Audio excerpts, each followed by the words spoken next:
के बता रहा है, इस बार कांटे का मुकाबला तिदेरा विधानसभा क्षेत्र के अंदर है।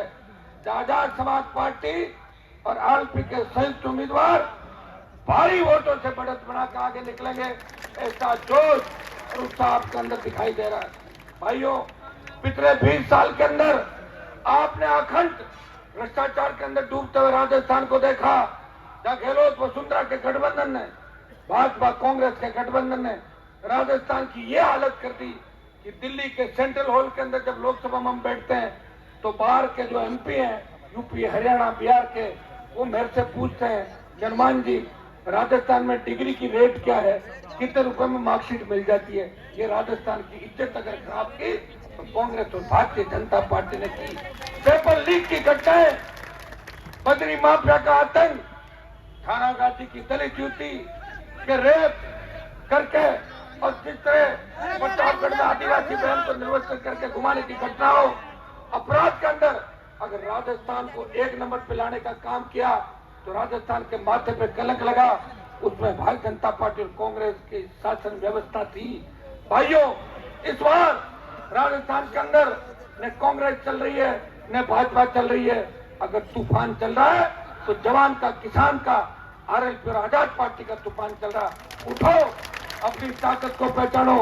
आप तो दिल्ली के नजदीक हो, आपने दिल्ली के शासन को भी देखा, राजस्थान के शासन को भी देखा। मारवाड़ से तूफान चल रहा है, इसे यहाँ पे सुनामी बना दो। हम वोट की अपील करने आपके बीच आए, मैं तो फिर हमेशा आपके बीच आऊंगा। मैं आपसे तय आह्वान करूंगा, हनुमान बेनीवाल ने राजस्थान के अंदर एक पार्टी बना के नौजवानों को लड़ना सिखाया, संघर्ष करना सिखाया। और पहले अकेला हनुमान बेनीवाल लड़ता था, अब चंद्रशेखर आजाद 1 और 1 11 हो गए। 2 भाई मिलकर दलित, शोषित, पीड़ित किसान की आवाज को बल दे रहे हैं। मैं आपको विश्वास दिलाता हूं, यह गठबंधन बहुत आगे तक जाएगा। राजस्थान जब भी इतिहास लिखा जाएगा, गठबंधन को याद किया जाएगा। इस बार सत्ता की चाबी आरएलपी एसपी गठबंधन के हाथ में होगी। ताला आप ही खोलोगे, न कांग्रेस न भाजपा। आप मजबूती से उद्धव भाई को जिता के भेजते हैं, सत्ता के अंदर आपकी भागीदारी हम सुनिश्चित करेंगे, इतना विश्वास मैं आपको दिलाता हूं। यहाँ जो उम्मीदवार है उनके बारे में आप जानते हैं। बाबा जी तो लोकसभा के अंदर है, उनको क्यों फ्री कर रहे हो? उनको वही रहने दो, बाबा जी को लोकसभा लड़ लेंगे वापिस। और दूसरे वाला जो भाई, उसके बारे में ज्यादा नहीं जानता, लेकिन कांग्रेस भाजपा के खेल को खत्म करना है, वसुंधरा गहलोत के गठबंधन को खत्म करना है, जवानों का, किसानों का राज राजस्थान के अंदर लाना है। टोल मुक्त राजस्थान, कर्ज मुक्त किसान, सशक्त लोकायुक्त, जवानों को रोजगार। भाइयों, किसानों के लिए देश में कौन लड़ा? जब सेना को ठेके पे दे दिया तब कौन लड़ा? या आपके सामने जो सांसद खड़ा है, ये शाहजहांपुर बॉर्डर पे 70 दिन मोदी की सत्ता को ठोकर मार के आपके लड़ रहा था। इस भाई के संघर्ष को याद रखना, इस बार हम दोनों भाइयों को मजबूत करना। बहुत बहुत आपको धन्यवाद। जय हिंद। केतली का चुनाव चिन्ह है। मोदी जी ने चाय के नारे के साथ देश के प्रधानमंत्री के पद पर बैठ के मैं चाय बनाता था। अब मोदी जी की केतली तो चंद्रशेखर आजाद ले आए, फिर मोदी के पास बचा क्या चाय का सामान, बताओ मुझे। इसलिए कांग्रेस को फ्री करना है। और ये पानी की बोतल है, ये वसुंधरा की दारू वाली बोतल नहीं है। स्वच्छ भारत की प्रशासन आपको देगी। केतली सर्दी के अंदर गर्मा गर्म चाय पियेंगे केतली से। आप आशीर्वाद देना और ये संदेश देश के अंदर देना है कि अलवर के लड़ाके बॉर्डर पर भी लड़ते हैं और देश की सेवा के अंदर भी अलवर के लड़ाके लड़ते हैं। आप उद्धव भाई को भारी वोटों जिताना। मेरा अलवर से पुराना रिश्ता, जब मैं विश्वविद्यालय के अंदर राजनीति करता था तो यहाँ के किसान के बेटे हमेशा मेरे साथ थे। मेरा संघर्ष आपने देखा है, अलवर जिले के अंदर भी कई बार संघर्ष सड़कों पर आपने देखा। मैं विश्वास दिलाता हूँ कि आपके लिए लड़ता रहूंगा और विकास के नए आयाम जिधर अलवर और भिवाड़ी के जो हमारे इंडस्ट्री एरिया, स्थानीय लोगों को रोजगार कैसे मिले, कैसे हमारे उद्योगों को बढ़ावा मिले, हर मामले को आगे लेके चलेंगे। बहुत बहुत धन्यवाद। जय हिंद। हनुमान बेनीवाल। साथियों, हमारे बीच में भीम आर्मी चीफ और आजाद समाज पार्टी के राष्ट्रीय अध्यक्ष अपने संबोधन रखेंगे। एक जरूरी ऐलान यह है कि हमारे पुराने साथी है भाई सद्दाम हुसैन, उनको प्रदेश में प्रदेश सचिव की जिम्मेदारी दी जा रही है और हम अपील करते हैं कि वो मजबूती से चुनाव को आगे लेके जाएंगे। मैं चंद्रशेखर आजाद जी को अनुरोध कर रहा हूँ कि वो आए और आपको हमें संबोधित करें।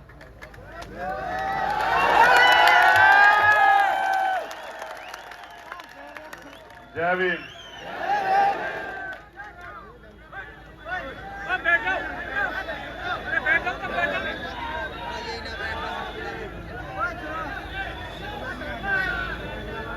मुझे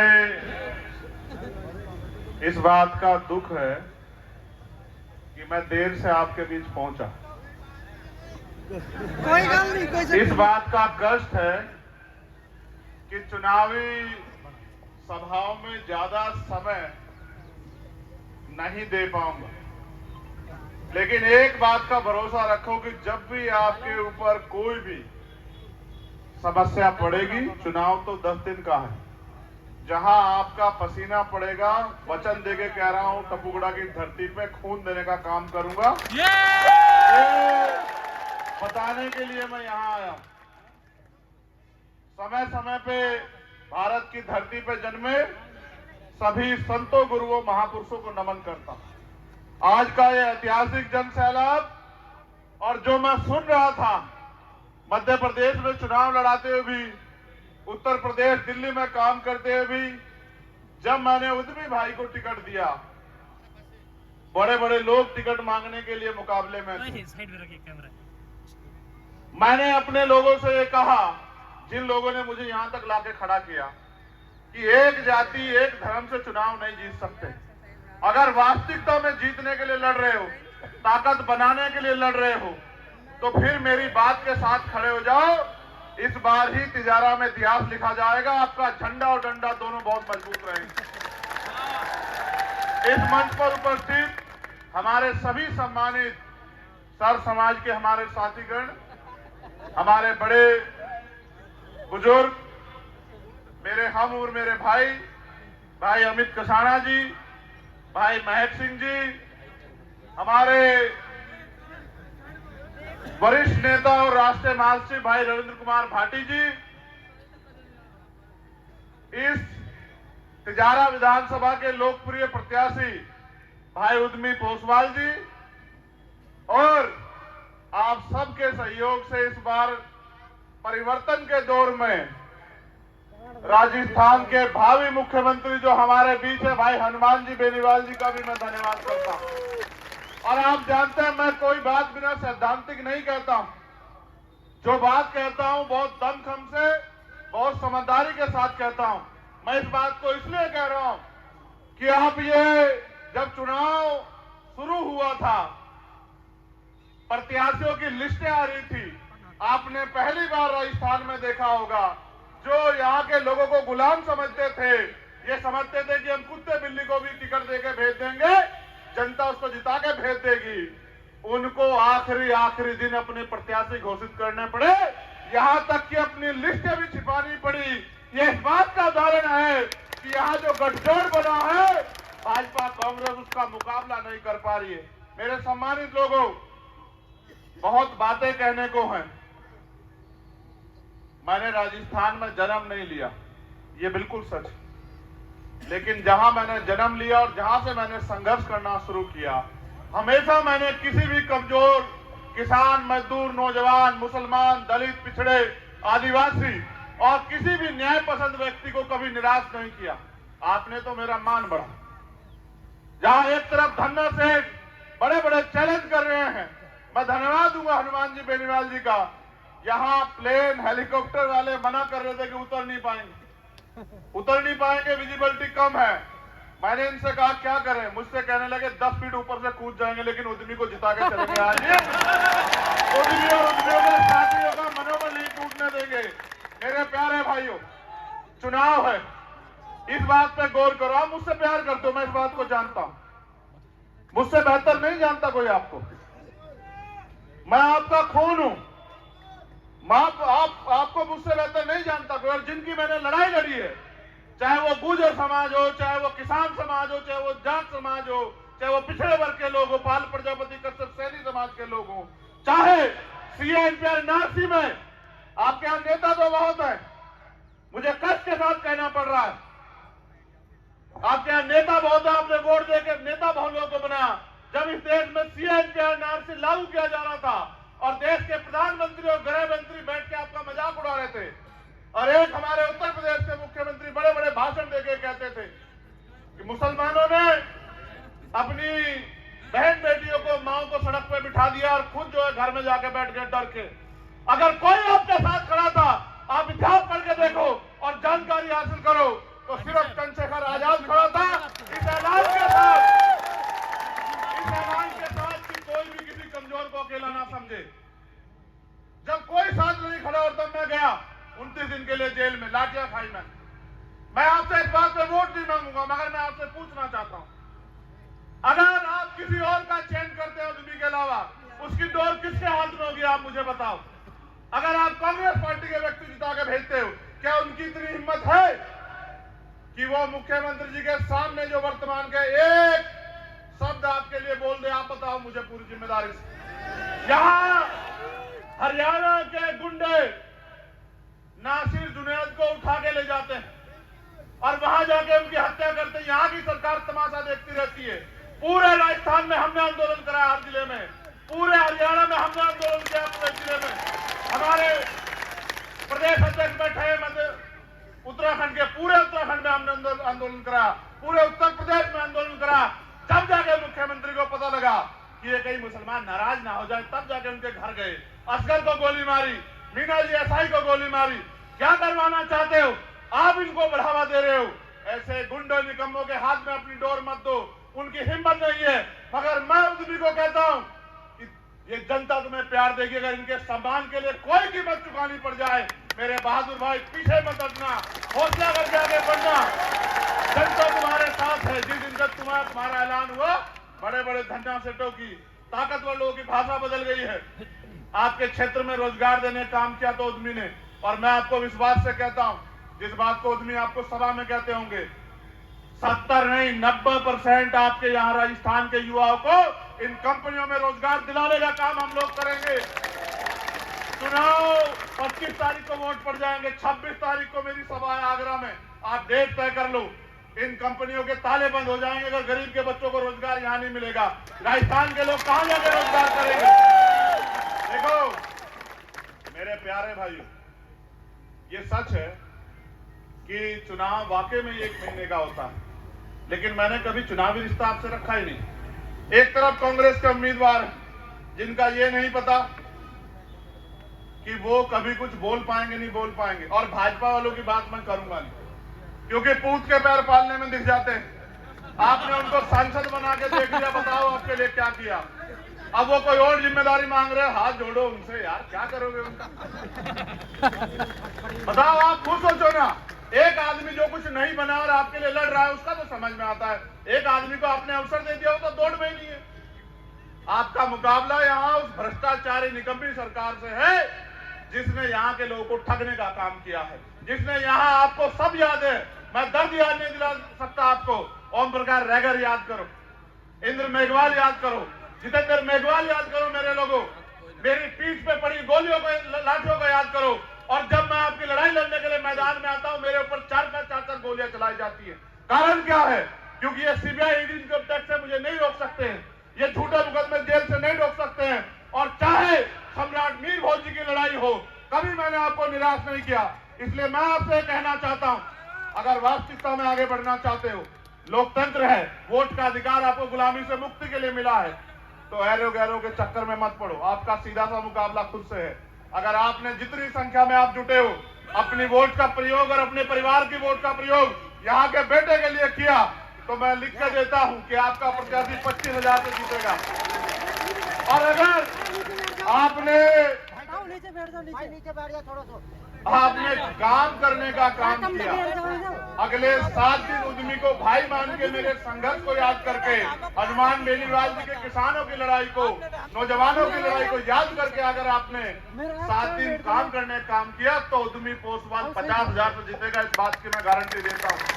ये राजस्थान है, इतिहास सीख देता है।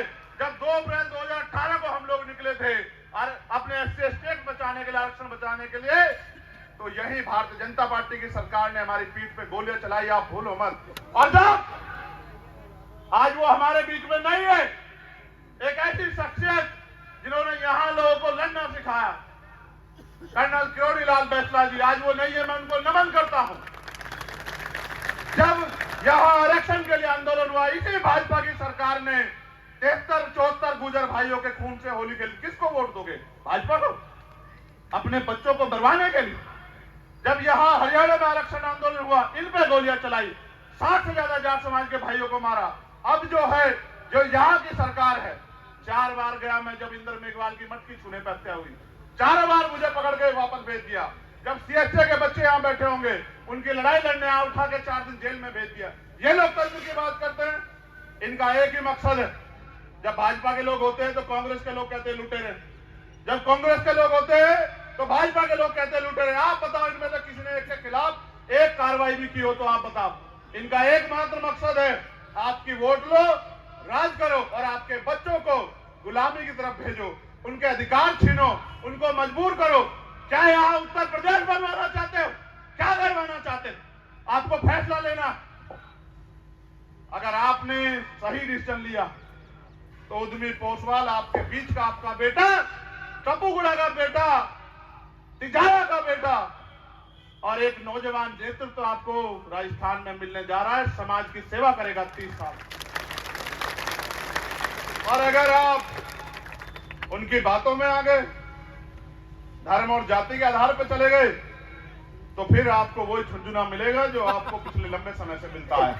मैं तो आपको जिम्मेदारी से कह रहा हूं, मैंने इस उद्यमी को भी कहा था और हमारे नेता बैठे रविंद्र कुमार भाटी जी, मैंने उनको भी कहा था, हमारे किसान नेता पुष्पेंद्र चौधरी और हमारे प्रभारी सतपाल चौधरी बैठे हैं, कि मैं उद्यमी की सीट के लिए अगर मुझे रात को 1-1 बजे तक जाके काम करना पड़ेगा तो मैं करूंगा, लेकिन मैं उद्यमी को कमजोर नहीं पड़ने दूंगा। उसका मुकाबला बहुत ताकतवर लोगों से है। और मैंने उद्यमी से पूछा कि भाई समाज का भी दबाव आएगा, पैसे का भी दबाव आएगा, तेरे काम भी बंद हो सकते हैं, तेरी जान पे भी आ सकती है। तो मेरा दिल इतना बाग-बाग हुआ एमपी साहब उद्यमी का जवाब सुन के। उसने कहा गर्दन कट सकती है लेकिन झुकेगी नहीं। जब इसने मुझे जवाब दिया तो मैंने कहा कि फिर याद रखना कि वो दिन चले गए गर्दन काटने वाले और कटवाने वाले। ये लोकतंत्र है, रानी का बेटा राजा नहीं बने। राजा वो बनेगा जिसको जनता वोट देगी। और जनता, आप जानते हैं, सर्वे आप करा लो और आपको पता लग जाएगा कि हर जाति धर्म का वोट जो है वो उद्यमी के साथ है। फिर बताओ कोई कैसे जीत जाएगा? तो मैं आपको बार बार कहता हूं, मेरे नेता मान्यवर काशीराम साहब कहा करते थे कि जिनका दल मजबूत होता है उनके अंदर बल होता है, और जिनके पास बल होता है उनके द्वारा समस्याओं का हल होता है। आप तय करो। मैंने तो जितनी मुझसे आपने सेवा मांगी की, अपने दिल पे हाथ रख के बताओ, क्या कभी मैंने कभी आपको निराश किया? कभी मैंने आपको पीठ दिखाई? आज मैं आपको पीठ दिखा सकता हूं जहां मेरी पीठ पे 4-4 गोली चलाई गई, लेकिन मैंने 3 दिन के बाद मैं भरतपुर में था। गोली लगने के 3 दिन बाद मेरे सब साथी जानते, सद्दाम भाई और सब लोग, भरतपुर में सभाती में 7 घंटे बहते खून के साथ आया। और जब मैं स्पीच कर रहा था मेरा खून बह रहा था, लेकिन जब मैं यहां से गया 7 घंटे तब मेरा खून बह रहा था। मुझे डॉक्टर ने कहा कि मरना चाहते हो? मैंने कहा मरूंगा भी और जीऊंगा भी उनके लिए जिन्होंने सम्मान दिया है, और तब तक लड़ता रहूंगा जब तक उनको स्वाभिमान सम्मान की जिंदगी ना दिला दूं। बहुत लोग आएंगे आपको बिखराने वाले, गुमराह करने वाले, बंटवारा मत कर देना वोट का। क्या तो मुझ में कोई कमी है तो बता दो, उस कमी को भी पूरा कर दूं। और अगर मुझ में कोई कमी नहीं है, मेरे साथी यहां बैठे हैं, मैं उनको भी ये कहना चाहता हूं इस मंच पे, फिर 7 दिन मेहनत करो जैसे मैं मेहनत कर रहा हूं। और देखो, आखिरी बात जो आपको बता रहा हूं, राजनीति में बैलेंस ऑफ पावर होता है। आप सर्वे करा लो, किसी मीडिया वाले को पूछ लो, बहुत सारे संबंधित मीडिया के लोग खड़े हैं। 60 सीटें ऐसी हैं जिन पे हमारा त्रिकोणीय मुकाबला है भाजपा और कांग्रेस से। और सोचो, आप सबके आशीर्वाद से, क्योंकि जनता सबसे बड़ी ताकत है, अगर हमारे जो विधायक जीत के आएंगे तो मीडिया के लोग बार बार पूछते हैं कि भाई आप किसकी मदद करोगे, कांग्रेस की या भाजपा की? तो हमने कहा भाई इनकी मदद तो जनता ने बहुत कर दी, जब जनता ने नकार दिया तो हम इनकी क्या मदद करें। अब तो हम अपना बनाने की तरफ चलेंगे। हम पे नेता भी हैं और हम पे काम करने वाले सिपाही भी हैं। हम मिलके कहेंगे आओ, अगर किसी को रोकना चाहते तो हमारे आदमी को बनाओ मुख्यमंत्री, क्योंकि जब कलम की ताकत इनके हाथ में होगी तो राजस्थान में किसी बहन बेटी के साथ अन्याय नहीं होगा, धर्म जाति के आधार पर किसी का अपमान नहीं होगा और कोई भेदभाव नहीं होगा। नौजवानों को रोजगार मिलेगा और एमएसपी की किसानों को गारंटी मिलेगी। और मैं धन्यवाद दूंगा नू की, यहाँ बराबर में नू है, ये जो मेवात के जो लोग हैं उनको, कि जो प्रशिक्षण मुजफ्फरनगर में उन्होंने किया था, जिससे वो सत्ता में आए, उन्होंने आप क्या करने का काम किया। आपने बहुत शालीनता से हाथ जोड़ के अपनी एकता दिखा के, और यहाँ के मैं गुर्जर और जाट समाज के भाइयों का भी, किसान जातियों का भी धन्यवाद करूंगा कि उन्होंने एकता बना के अमन चैन का पैगाम यहाँ देने का काम किया और उनके गलत मंसूबों को नाकामयाब करने का काम किया। इसी संदेश को आगे बढ़ा के 25 तारीख को जब आप वोट डालने जाएं तो अपने कीमती वोट को किसको दोगे? वोट बताओ। उद्यमी को दोगे या मुझे दोगे? बताओ। मैं स्पष्ट कर दूं, उद्यमी को जो वोट पड़ेगी उसकी ताकत मुझे मिलने वाली है, समझते हो? और उद्यमी का भाई हूं मैं, उद्यमी के साथ खड़ा हूं आज भी, और जब तक जीवन है तब तक जिम्मेदारी से लड़ूंगा, ताकत से लड़ूंगा। और एक नहीं है, अभी तो 1 और 11 है। हमारे नेता बैठे रविंद्र कुमार भाटी जी, 1 और 11 और 1 और 11 नहीं, 101 है, 111 है, और सब पे भारी पड़ने वाले हैं। राजस्थान का में एक ऐसा उज्जवल भविष्य तैयार होगा जिससे जनता की सेवा होगी। अभी तो ठगे गए, लूटे गए, पेपर लीक बसों में बैठ के होते हैं, गरीबों के बच्चे पढ़ लिख के सड़कों पे घूम रहे हैं, और विधायक मंत्री जी के बच्चे जो हैं वो नौकरियां कर रहे हैं, राज कर रहे हैं। खूब धंधा चल रहा है बजरी माफियाओं का, और लाठियां खाते हैं किसान। इसलिए कह रहा हूं, आज इस बार मत होना परेशान, और अपनी कीमती वोट को देके केतली के निशान पर और ताकत मजबूत कर देना आजाद समाज पार्टी, राष्ट्रीय लोकतांत्रिक पार्टी की, और गठबंधन का झंडा गाड़ देना, और फिर ये देखना कैसे आपके जीवन में परिवर्तन होता है। किसी की बातों में मत आना, बिल्कुल मत आना। मैं अपने सम्मानित लोगों से कह रहा हूं, वो आएंगे आपके बीच और बंटवारे की बात करेंगे। आप बताओ, हम लोग बंटवारे से आगे बढ़ सकते हैं या मिलजुल के आगे बढ़ सकते हैं? आप बताओ, जोर से बताओ, दोनों हाथ में कैसे बढ़ सकते हैं आगे? और जोर से बताओ, आवाज कम है, मेरी ज्यादा है। मुझे पता है समय ज्यादा हो गया है, और खाना भी आपने पता नहीं खाया नहीं खाया। मैं इस बार के खाने के नहीं, आपके बच्चों के भविष्य का इंतजाम करने के लिए यहाँ आया हूँ। बहुत बहुत धन्यवाद। जय भीम, जय भारत, जय मंडल, जय जोहार, जय संविधान। नमस्कार, सलाम, आप सबको आदाब, सत श्री अकाल। और आपसे आग्रह, किसी के बहकाव में मत आना। एक बार दोबारा आऊंगा और 25 तारीख को अपने वोट को केतली के निशान पर डालकर भाई उद्यमी पोसवाल को विजय बनाना। बहुत बहुत धन्यवाद। भाई चंद्रशेखर आजाद जिंदाबाद, हनुमान बेनीवाल जिंदाबाद, उद्यमी पोसवाल जिंदाबाद। सारी पार्टी देख ली, अब की बात देख ली, सारी पार्टी देख ली, अब की बात देख ली, सारी पार्टी देख ली, अब की बात देख ली। राजस्थान का मुख्यमंत्री कैसा हो? हनुमान बेनीवाल जैसा हो। पिथौरा का विधायक कैसा हो? पोसवाल जैसा हो। पिथौरा का विधायक कैसा हो? उद्यमी पोसवाल जैसा हो। इस जनता ने क्या कर लिया है? मन बना लिया है कि आने वाली 3 तारीख को भाई चंद्रशेखर आजाद के जन्म दिवस पर ये जनता उनके जन्म दिवस पर तिजारा विधानसभा की सीट उनके जन्म दिवस के तोहफे में देगी। भाई चंद्रशेखर आजाद। हेलो।